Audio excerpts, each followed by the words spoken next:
Mga kababayan, nagsimula na pong maglandfall ang bagyong Maymay dito po sa Masingal, Ilocos Sur bilang isang ganap pa rin po na tropical storm. Meron po itong mga lugar na matadaanan pa rin at makakaranas ng mga pag-uulan. Gayun din, patuloy din ang paglakas ng habagat o southwest monsoon sa kanlurang bahagi ho ng ating bansa na siyang hinahatak naman ng Typhoon Dolphin na gayun din lumalapit po sa ating Philippine Area of Responsibility. Aalamin ho natin lahat ng mga detalye pati na rin ng mga lugar pa rin na nakataas sa signal number 2 hanggang signal number 1. Pero bago ho yan, huwag niyong kakalimutan na i-share yung update natin para lahat ho ay ma-update sa lagay ho ng ating panahon. Ngayon, ang pinaka-lokasyon po ng Bagyong Maymay ay huli hong namataan mga kababayan. Nandito na po siya sa northern portion po ng Ilocos Sur. At ito po sa ngayon ay nagtataglay po ng hangin na 75 kilometers per hour malapit pa rin po sa may sentro. May pagbugso po na umaabot sa 105 kilometers at ang pagkilos niya medyo bumagal ito pa eastward sa bilis ho na 10 kilometers per hour. Makikita nyo sa ating mapa yung kanyang direktang paglandfall. Ito yung pinakamata o pinakasentro po ng bagyo. So pag sinabi natin na nagkaroon ng direktang paglandfall ang bagyo, mas maraming lugar ho ang apektado ng kanyang trap or extension po ng kanyang hangin. Kaya naman sinasabi ko, mga lugar to na nakataas pa rin sa signal number 2 at signal number 1, kailangan pong mag-ingat. Unahin muna natin ang mga lugar ho na nakataas sa signal number 2. Kasama pa rin dyan ang Ilocos Norte, Ilocos Sur, northern and central portion po ng La Union, signal number 2 dyan.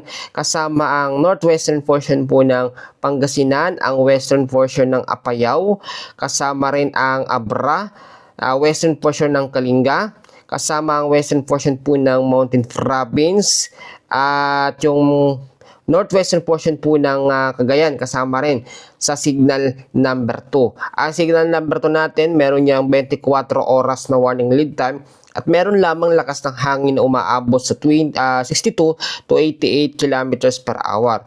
So may mga area pa rin ngayon na makikita nyo sa ating mapa na apektado pa rin hanggang sa ngayon ng signal number 1. Medyo marami pa rin yung mga lugar.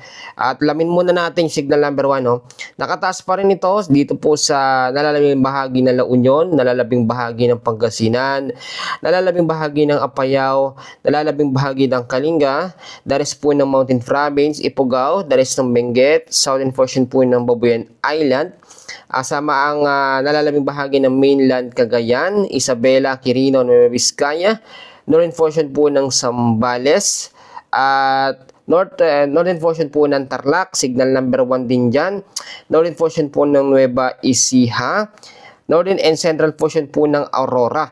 Medyo marami pa rin. Ito, signal number 1, meron 36 hours na warning lead time at meron lamang itong hangin na 39 to 61 kilometers per hour. Kung makikita nyo, ang Bagyong Maymay ay hinahatak po ng Bagyong Dolphin o hinihigop ng Bagyong Dolphin. Bagamat mamayang hapon o hanggang sa gabi, hihina po ito sa pagiging tropical depression hanggang sa maging low pressure area pagdating po ng Thursday hanggang sa Friday ho ng umaga. Bagamat sa ngayon, ito ay nagkaroon ng paglandfall, yung mga area na malapit po sa vicinity nito nga pong Bagyong Maymay ay tuloy-tuloy po makakaranas ng mga pag-uulan. Alamin natin ngayon ang mga lugar po na nakataas sa heavy rainfall warning o yung dami ho ng mga pag-uulan dahil po sa Tropical Storm Maymay. Isa-isahin natin dahil bukod dyan ang habagat ay patuloy din nagpapaulan.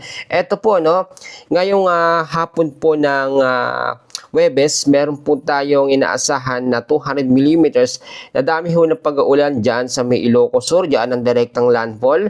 Meron po sa La Union at sa may Benguet, 100 to 200 mm sa dami ng pag-uulan din ang aasahan natin.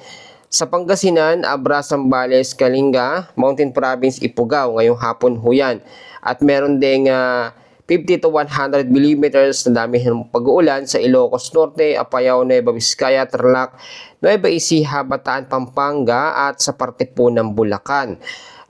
Bukas naman po ng hapon, hanggang sa Sabado ho ng hapon meron tayong inaasahan naman na 50 to 100 millimeters na dami ho ng pag-ulan sa Ilocos Sur, La Union, Pangasinan at sa May Benguet. Yan po ay dahil sa tropical cyclone na Maymay. Ito mga lugar naman na babanggitin ko, heavy rainfall warning dahil po sa habagat o southwest monsoon. Ngayong hapon po ng Huwebes hanggang bukas po ng hapon meron tayong 50 to 100 mm sa dami ng pag-ulan, parting Maynila, Rizal, Cavite, Laguna, Batangas at Occidental Mindoro. Bukas po ng hapon, meron na yung heavy to intense rain na merong 100 to 200 mm sa dami ho ng pag-ulan. Diyan po sa may Occidental Mindoro pa rin. Moderate to heavy rains na merong 50 to 100 sa may Zambales, Bataan, Cavite, Batangas at sa may Antique. Ito naman po, Friday ho ng hapon hanggang sa Sabado ng hapon, heavy to intense rain ang aasahan natin sa may Zambales, parte ho ng Bataan, La Union, Benguet at Occidental Mindoro. Moderate to heavy rains na merong 50 to 100 millimeters. Diyan din po sa Ilocos Norte, Ilocos Sur, Pangasinan, Abra, Pampanga, Cavite, Batangas at Antique. Bukas ho yan ng hapon hanggang sa Sabado ho ng hapon. Mostly ang mga apektado nito ay malaking bahagi ho ng Luzon sa Visayas at sa Mindanao. Hindi naman naaabot ng bagyong Maymay, pero yung hangin po ng habagat ay naaabot o nakakapunta ho dyan. Aparte po ng Visayas, nalalabing bahagi ng Mindanao, mag-ingat naman dyan sa banta po ng tinatawag natin na southwest monsoon o hanging habagat. Ito naman po, ito namang bagyong Dolphin o Typhoon Maymay ay halos dumikit na sa ating Philippine Area of Responsibility. Pero ang senaryo kasi natin dito, medyo tumaas ang kanyang track, ang kanyang direction. So, hindi natin ito masyadong nakikitaan ng tsansa na magkakaroon ng landfall scenario. Pero hindi pa rin natin inaalis yung mga tsansa. Meron po ito sa ngayon na lokasyon na 1,565 kilometers east-northeast of extreme northern Luzon. At meron pong lakas ng hangin na 150 km per hour. May pagbugso na umaabot sa 185 km. Ang pagkilos naman pa west-northwestward sa bilis po na 20 km per hour. Ito pong bagyong Maymay, uulitin ko, unti-unti na yung hinihigop ng Typhoon Dolphin. Bukod dyan, kasama rin sa hinihigop niyan ay ito nga pong habagat o southwest monsoon. Ang sinasabi natin, may tsansa na itong Typhoon Dolphin ay hatakin itong bagyong Maymay at maging isang bagyo sila. Kapag nangyari yon, mas lalawak ho ang sirkulasyon ng hangin ng Typhoon Dolphin at mas makakaapekto yan sa malaking bahagi po ng extreme northern Luzon. Yung pinaka wind field, yung radius ng kanyang hangin, yung spiral clouds na umiikot sa palibot nitong Typhoon Dolphin ay aabot sa malaking bahagi ho ng extreme northern Luzon. Kasama dyan ang ilang bahagi ng Babuyan Island, Batanes, yung mga lugar ho na posible hong maapektuhan.